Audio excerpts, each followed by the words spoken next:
Welcome to the program, The Clerics. In this program, we invite religious leaders to discuss issues of societal importance. Today, we will talk on peace building in Nigeria based on religious perspectives. And to do justice to the topic, we have in the studios Bishop Emmanuel Kanty, who is the overseer of Christ Alive Power Assembly, Yalwa Bauchi. Sir, you are welcome. Thank you very much. We also have in the studios Sheik Azumi Musa Tafawa Balewa, the Deputy National Chairman, who is also the acting National Chairman, Council of Ulama of Nigeria. Sheik Azumi Tafawa Balewa is also the Chief Imam Ashabul Kafi Mosque, Bauchi. You are welcome, sir. Thank you. Assalamu alaikum. It is true that at this moment of our national life, one of the things that is direly needed is peace. We are all aware of the issues of insecurity that have bedeviled the country. And so it is incumbent upon every member of the society to put in our efforts to build peace in the name of a prosperous and therefore greater Nigeria. On this note, I would want to start with Pastor Emmanuel Kanty, the overseer of Christ Assembly Power Assembly in Bauchi here. Sir, what is peace in Christian perspective? Thank you very much. Peace, in the perspective of a Christian, is a way of life.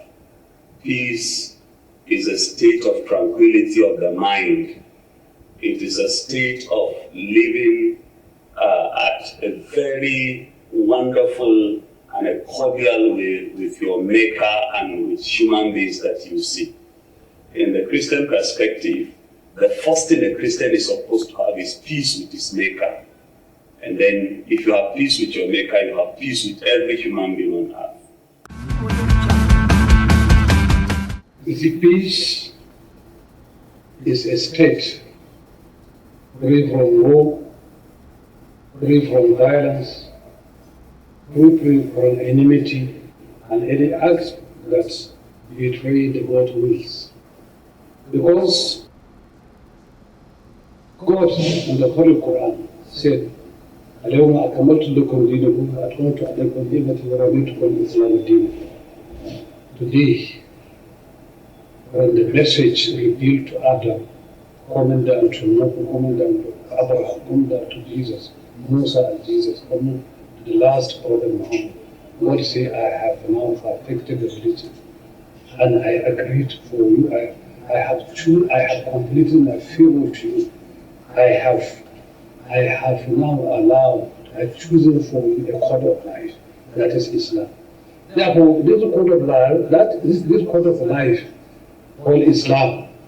Peace means to be in peace with this code, the message revealed by God.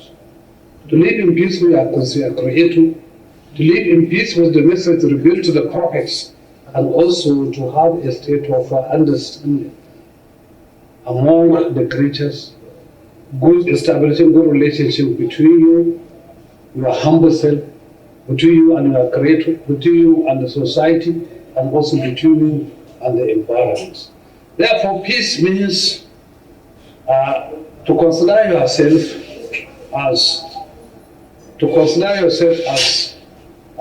as a body that's part of the creatures of God. That means to have a kind of tranquility within yourselves, and also that is to have human functioning, good human functioning. That is to function in good human functioning as dictated by God, as dictated by the prophets, as dictated by the message revealed to God. That is in order to establish good relationships with your Creator, to live within your humble self, to understand what is good, to practice what is good, and also to consider human brotherhood. All human beings are brothers. We have the same Creator, and also we have the same Father. We are brothers and sisters. First of all, let's see the family. The family is very, very important when it comes to raising a child.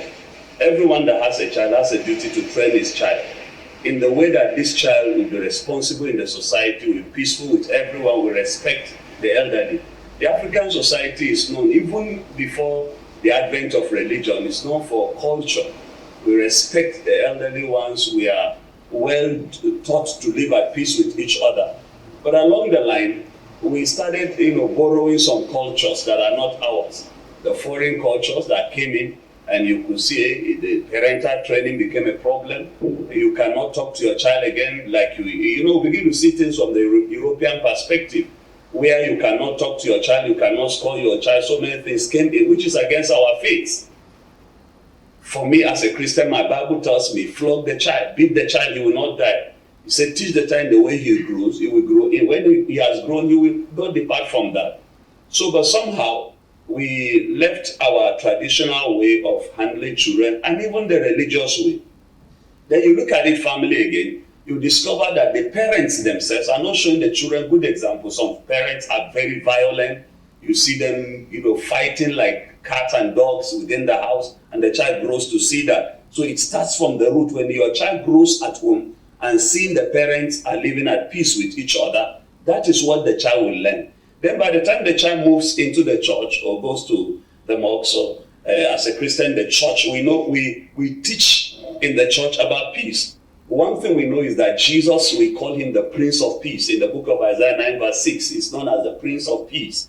So we see him as a peaceful God. We've seen where he taught about peace, to live at peace with each other. We've seen where he was about to be arrested and Peter came to fight. He said, no fight. We've seen his teachings about the slap you give the other face. And that is what Christ represents. But the issue is, do we go to the church to learn? Some parents don't even go to the church. They sit at home. On Sundays, they are not going to be taught. The children are wayward. They are going up and down on Sunday instead of going to learn the way of peace.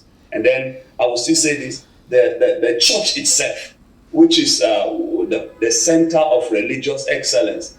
You go to church sometimes, some people don't even teach about that anymore. They teach of other issues. They don't bring the place of peace. So I think, but if I'm to see the foundation of crisis and all these evils happen is from the family. The family are not really mentoring their children to live at peace with each other, and they are not even teaching them to respect each other. As some families are fanatical. No, this is not my religion. This is not my tribe. Don't play with this set of people. These are your enemies. They teach them about the ills of other tribes, other religions, and that the child inculcates and grow with it. So I think it's an issue. First, we should understand man is created with three instincts, the three variables. That is, man is created with a desire and with anger. To some respect, they are negative. Man at the same time is created with reasoning ability. And the Holy Prophet used to say, God does not create anything better to a human than the faculty of reasoning. Therefore, when your desire arose, if you cannot get your desire, if the anger comes, there will be conflicts, there will be problem, there will be danger, there will be no peace.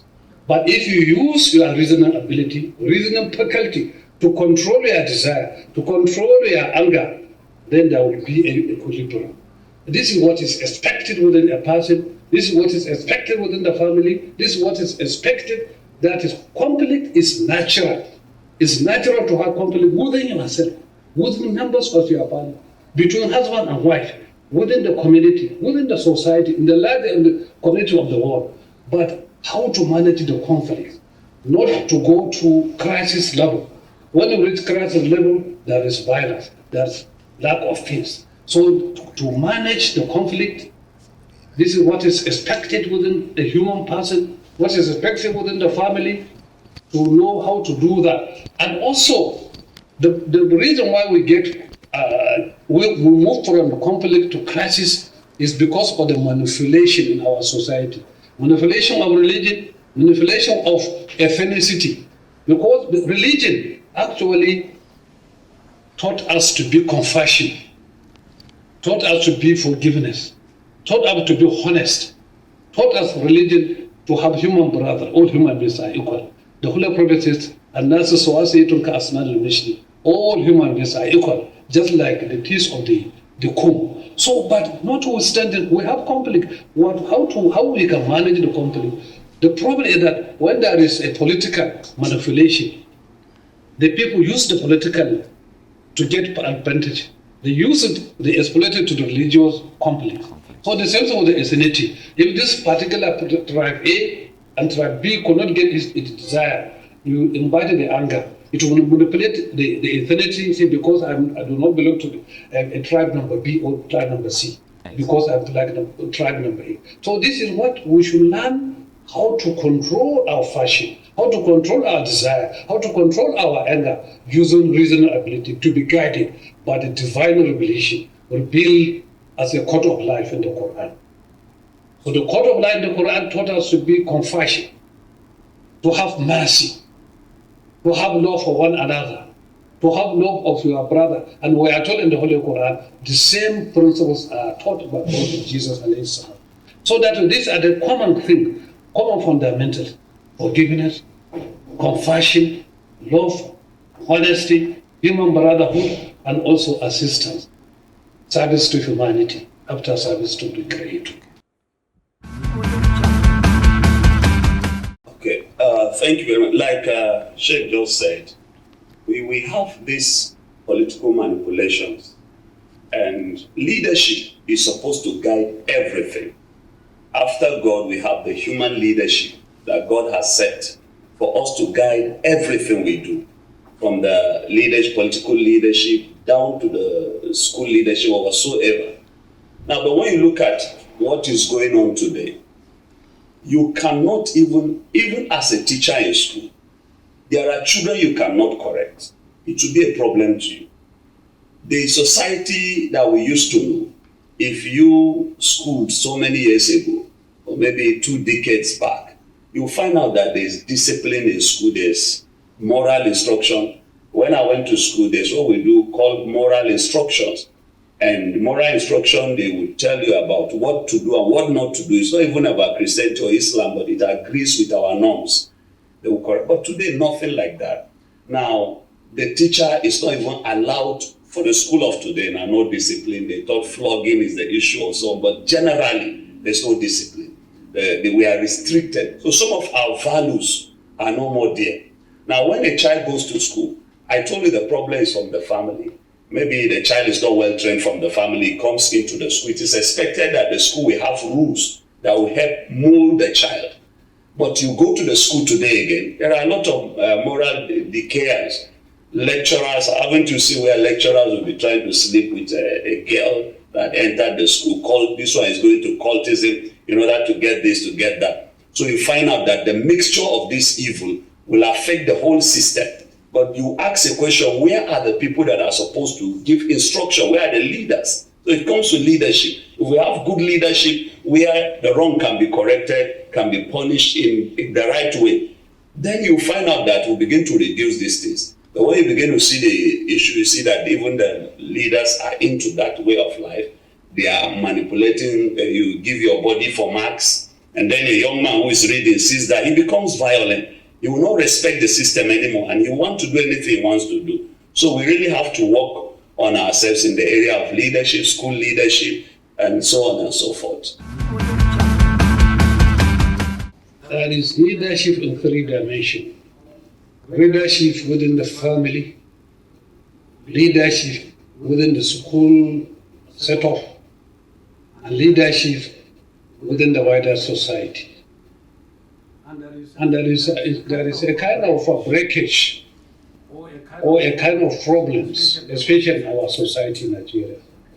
You find that the government is not doing its responsibility, the family the same, and even the school setup.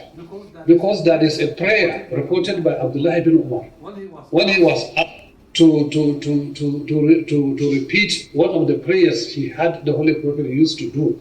He said, I had the Holy Prophet used to say, A'udhu billahi min jahd al-bala'i. فَقَالَ الْجَهْدُ الْبَلَاءِ كَثْرَةُ الْإِيَالِ وَقِلَّةُ الْمَالِ.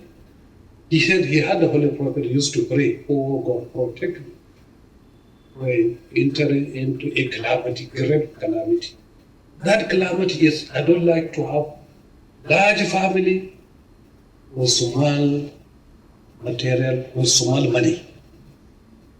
It's a clear indication. We do not have beautiful population policy in our society. So you find that this is a society that is a family that we cannot afford to cater. We produce children without any control. Therefore, the Holy Prophet prayed. It's a clear indication. The Holy Prophet did not ask for Allah's protection for a family, large family with large material resources. No small family with small material resources, monetary resources. No small family with large money or material resources. But the problem is when you have a large family you cannot control, you have money, very little. So you find you lose control right from home. Especially educational system now, you find many of them now, especially in this northern part of Nigeria, could not go to school because the family could not afford. The government cannot attend to send children. And there is no any, so people that government family cannot control the children. The school also cannot do that. And the government cannot adequately do that. As what is happening in other countries that they have a very beautiful population policy. So such countries, they have a population policy that why can you produce children that you cannot attend to? You cannot feed, you cannot send to school, you cannot control, you cannot give them, provide them with shelter, no food. So that is why we have problems in our society. We have problems in our family. So that we need, in the Holy Prophet, will end of his life with only 7 children. He was only bereaved by one, the female. We found that Abraham had only 2 children. Zechariah also only 100 children. Abu Bakr only 4 children. The same thing over. Therefore, they have a manageable family. Only Sayyidi Ali bin Abi that had about 20, but most of the Abdurrahman bin Auf only 2 daughters. So if on the confine of the Holy Prophet, they have small children whom they could control. This is what we like in our society. And so you find that even school is not free. So you find people, if the schools could not consume the children that we produce, they are on the streets. The hooligans are waiting for them. The drug addicts are waiting for them on the streets. So especially now, even in the wider society, another problem in our society, armed robbers, all other crimes, they are waiting for them because they are not catered by the state, they are not catered by the family, they are not catered by the people. So that is why, as the Holy Prophet says, as prayed by the Holy Prophet, he wanted Allah to allow him to have a very manageable family. He is the man who is the head of state, who controlled the resources of the state. Yet he was asking God to give him a small family that could manage. All right. Thank you so much, Sheikh. Pastor Emmanuel, thank you so much also for making it to this program. This is about the size of the program we can have, and we do hope that when next we invite you, you will graciously accept our invitation and be here in the studios with us. We are very much grateful, and on behalf of the production crew, I, Mukhtar Jarmaju, will want to thank you so much for coming.